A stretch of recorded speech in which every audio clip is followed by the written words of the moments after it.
Buenas tardes, estamos en el programa Filósofo, no filósofo, en la Universidad Nacional. Mi nombre es Carlos Andrés Manrique, soy profesor asistente del Departamento de Filosofía de la Universidad de los Andes y tengo el enorme placer y el honor, y por eso agradezco también la invitación que me han hecho los coordinadores del programa, de estar acá moderando la conversación con Brigitte Baptiste. Brigitte es bióloga de la Universidad Javeriana, tiene una maestría en estudios latinoamericanos en la Universidad de la Florida. Entonces, para mí es un placer muy grande estar aquí contigo, Brigitte. Muchas gracias y muy buenas noches y muy contenta de estar acá con todos y con todas. Gracias por la invitación y espero que pasemos rico. Muy bien. Pues yo quisiera empezar con una pregunta que es un poquito cliché y ahí se nota la falta de experiencia periodística de profesor de filosofía. Para adentrarnos un poquito, para empezar a conocer un poquito más de tu historia de vida, me gustaría que nos contaras, que nos hablaras de 2, 3 personas que han sido cruciales en tu vida, que te hayan servido un poco como de esas personas que le sirven a uno como en determinados momentos de bitácora de viaje, de orientación en el camino de la vida. Bueno, curiosa forma de empezar, pero chévere. La relación, bueno, las personas que influyen en la vida de uno y que son significativas, normalmente las descubre uno muy tarde, ¿no? Cuando dice, realmente es esta persona la que me ayudó a ser lo que yo soy hoy en día. Y ahora que lo pienso, creo que hay una persona por la que empezaría, que es mi tía Gina Ballera. Mi tía Georgina es una persona que aún vive, a la que quiero muchísimo. Es además graduada de esta facultad, refugiada de la Guerra Civil Española, y durante mucho tiempo fue como la mujer rara de la familia, la mujer que marcó, digamos, un criterio de independencia intelectual, la persona que siempre reclamó un espacio independiente a su condición de género, que decidió optar por una carrera y por una formación intelectual y un trabajo académico por encima de la familia, que era como lo que se usaba en el Bogotá de los años 50 y 60, cuando ella estaba aquí en la universidad y cuando terminó. Y al mismo tiempo mi tía era la mujer más bonita, más atractiva, más liberada de la familia. Y decía yo conversando que mi tía, a escondidas me imagino de sus compañeras, pero todas deben hacer lo mismo, leía Cosmopolitan, que era una revista que se suponía que hablaba de liberación femenina, pero obviamente de un contexto muy particular, ¿no? Y ella usaba pelucas, ella estaba en toda la moda gogó y toda la movida bogotana del final de los 60s y los 70s. Entonces ese referente para mí era supremamente atractivo. Y ella siempre mantuvo coherencia, digamos, intelectual e ideológica consigo misma, sacrificando seguramente muchos aspectos de las expectativas de la familia y de todo.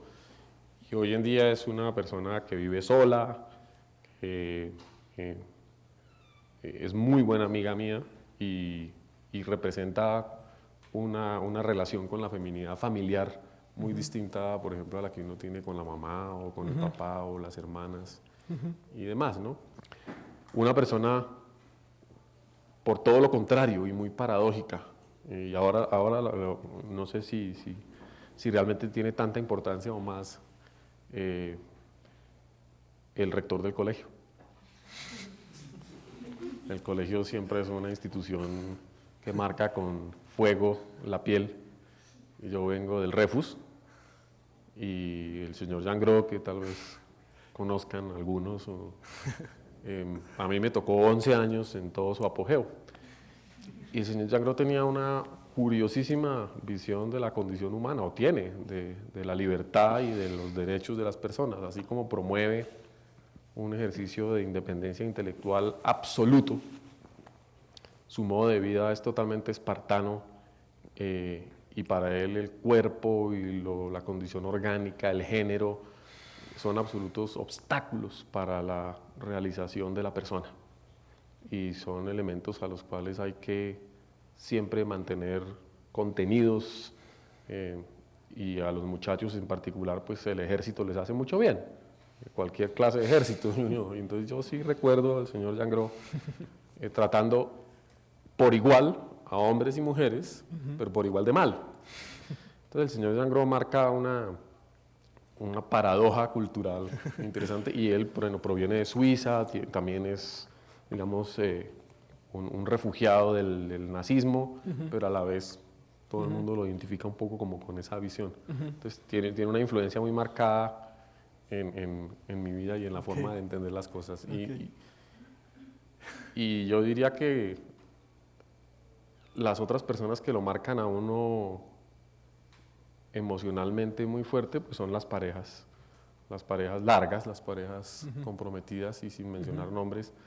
Creo que mi primera esposa, estuve casada, en ese entonces casado, 7 años, y fue una relación muy difícil en la medida en que yo no era yo. Y hoy en día me pongo en sus zapatos y pienso lo complicado que es uno tratar de desarrollar una relación con una persona que no se identifica a sí misma claramente, que siempre está dando una cara que no es, y no por maldad, sino porque cree que es inconveniente o que es parte de una enfermedad o que es parte de algo que no debería, que no funciona. Y cómo finalmente con esas personas, si hay afecto real, eso siempre acaba sin importar. Hoy en día mantengo una relación de amistad muy grande con las personas con las que he convivido y nos damos cuenta de que lo que no nos permitió, digamos, tener éxito a largo plazo como pareja no fue que yo fuese Brigitte o que no fuese, sino que yo no era capaz de afrontar lo que yo quería hacer.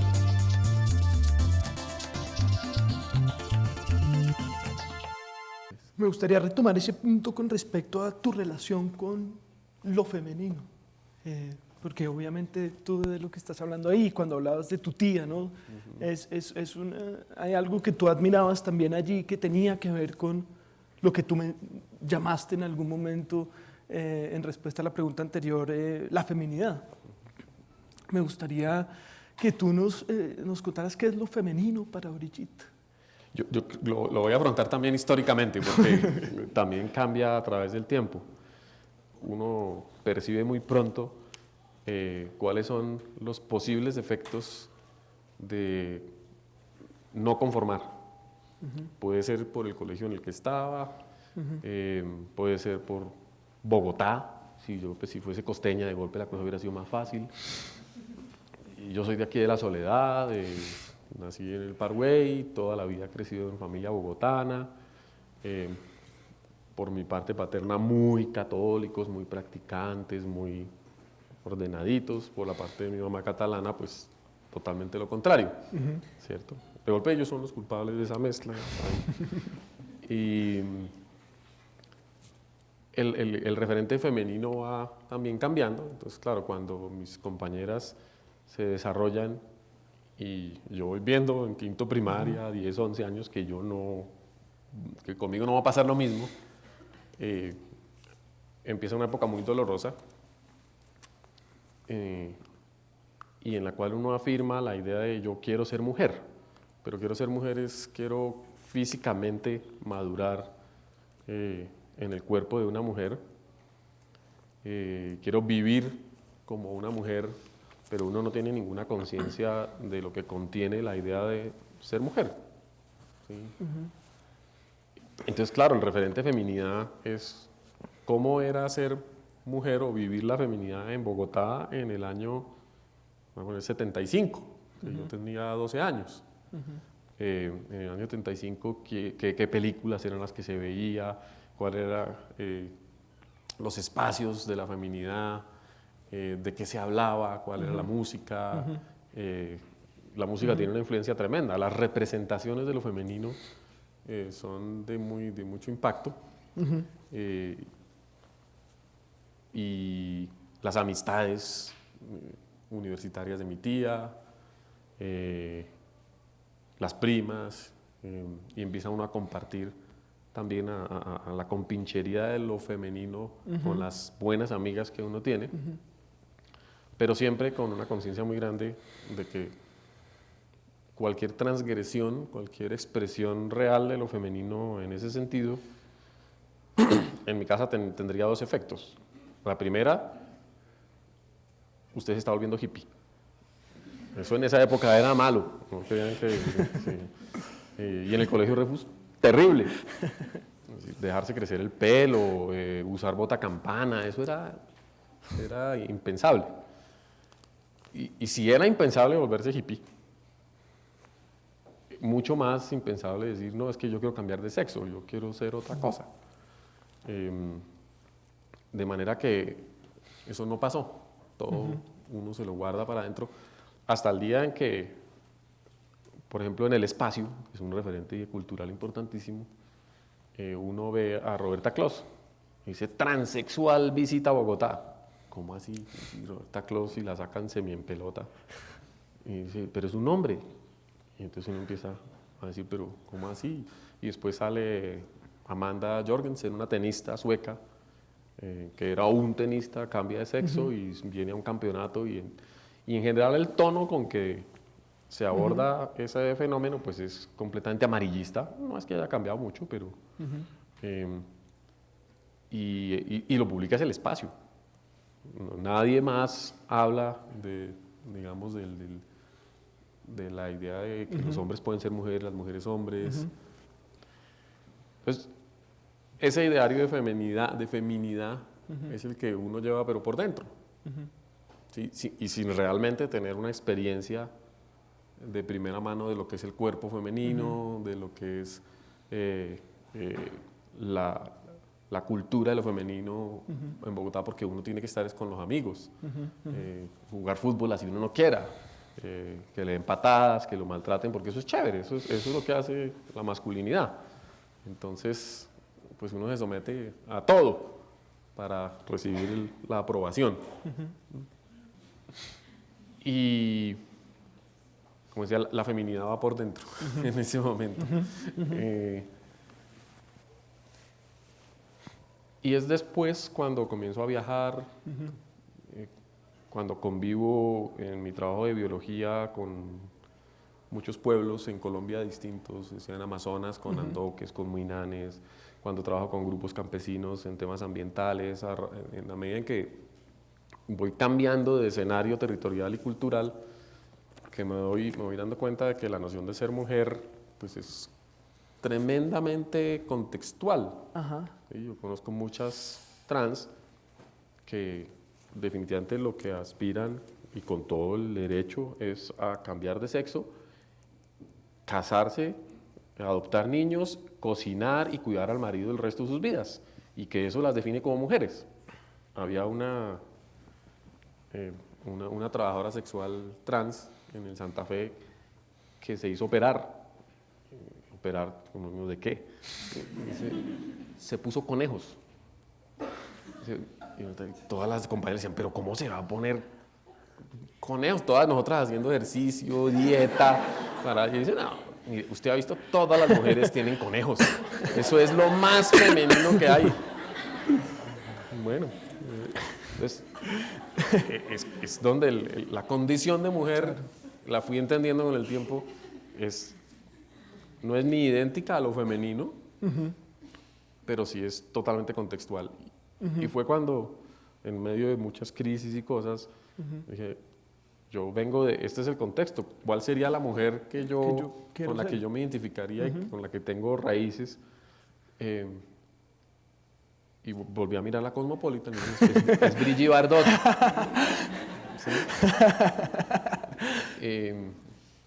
Porque Brigitte Bardot, digamos, representa en Occidente y en ese momento de los 70s y los 80s como una propuesta de feminidad aparentemente liberada, aparentemente con un erotismo muy fuerte, pero también muy sugestivo. Ahora, por supuesto, entiendo que es una feminidad también muy construida por los hombres, ¿cierto? Pero pues es mi caso. No puedo decir lo contrario. Yo asumo, construyo, reconstruyo, le doy vueltas a eso todo el tiempo.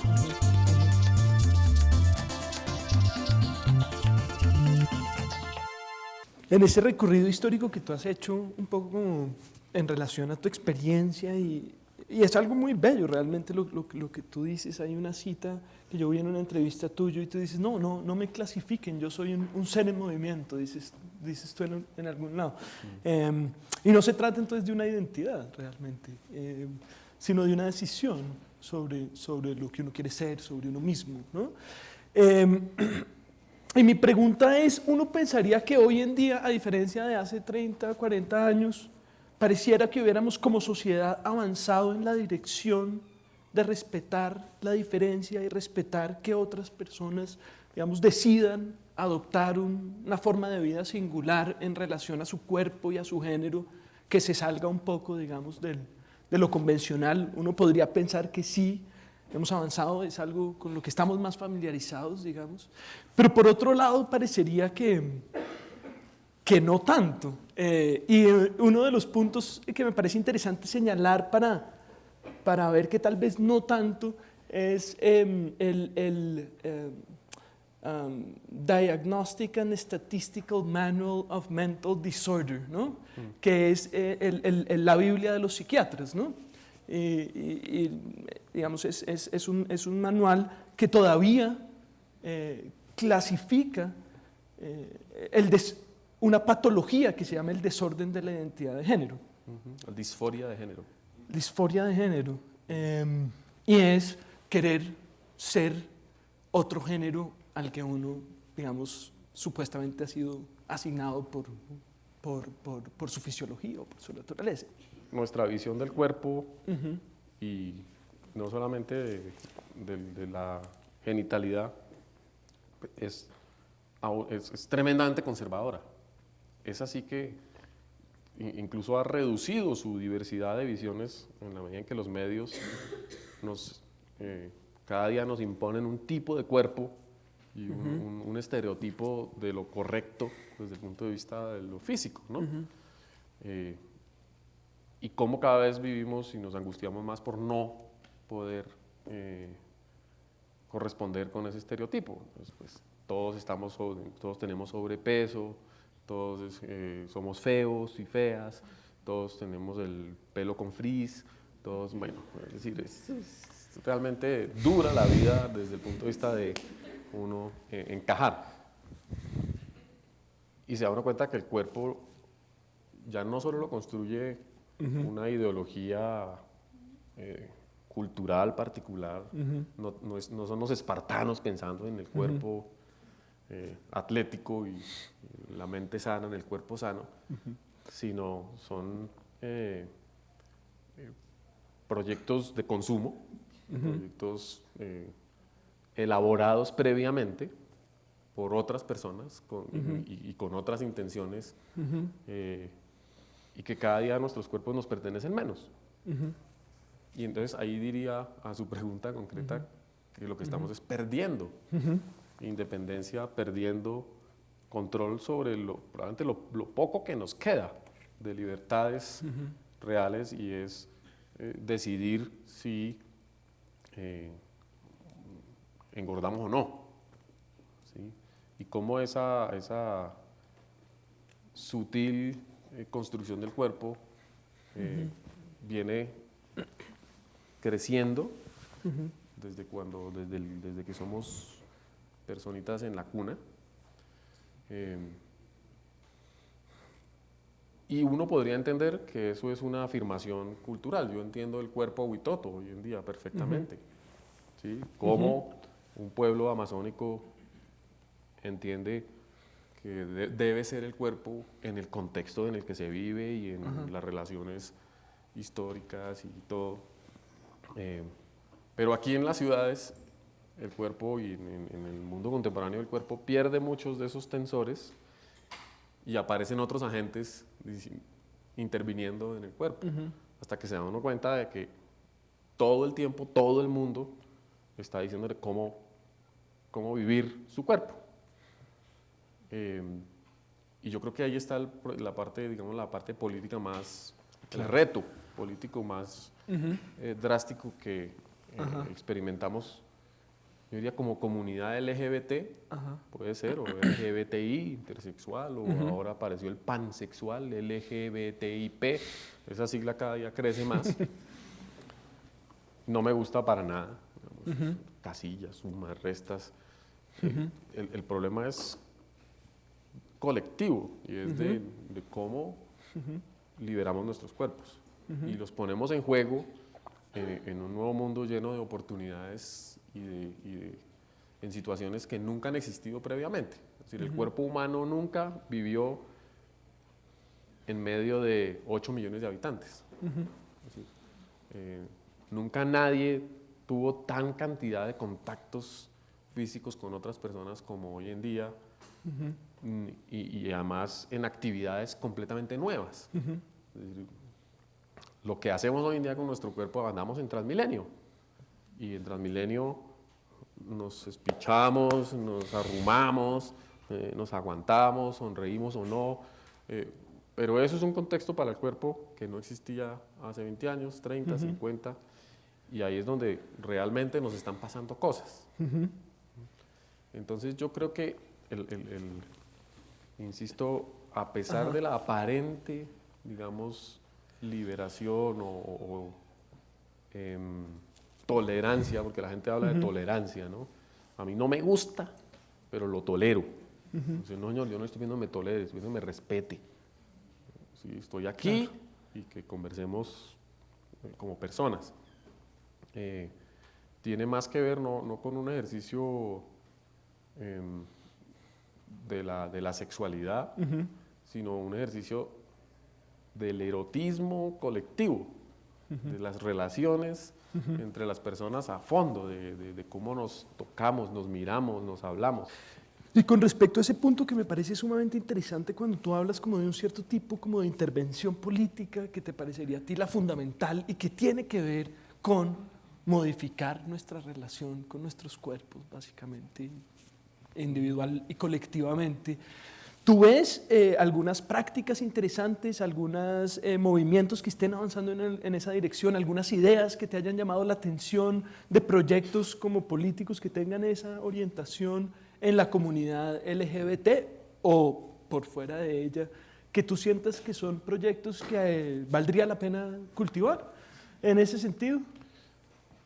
Claro, no, yo pienso que sigue siendo un proyecto tal vez de los más retadores y menos visibles en esa línea, y que debíamos explorar mucho más. Comunicación sigue siendo la lucha de la mujer por tener el control de su reproducción. Es decir, el derecho al aborto es fundamental porque estamos hablando de la mitad de la población y de un problema de riesgo de salud pública y de control del Estado y de las instituciones sobre el cuerpo de la sociedad tremendo. Entonces me identifico mucho más con ese movimiento en busca de ese derecho que con otras expresiones. Es decir, el derecho a la convivencia de las parejas gay. Me parece fundamental, digamos, porque se pone en juego una expresión distinta del afecto, pero mientras sea pública. Es decir, es el derecho a hacer público el afecto, a convivir, y no solamente en lo simbólico legal o en lo económico, sino es por disfrutar la vida plenamente aquí.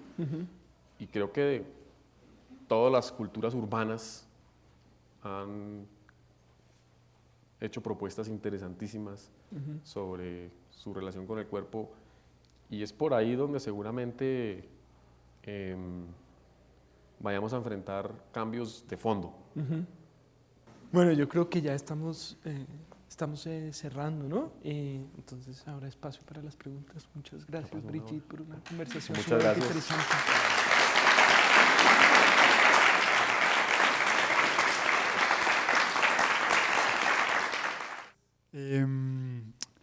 Profesor, yo le quería preguntar, yo durante años pertenecía en esta universidad al grupo de diversidad sexual.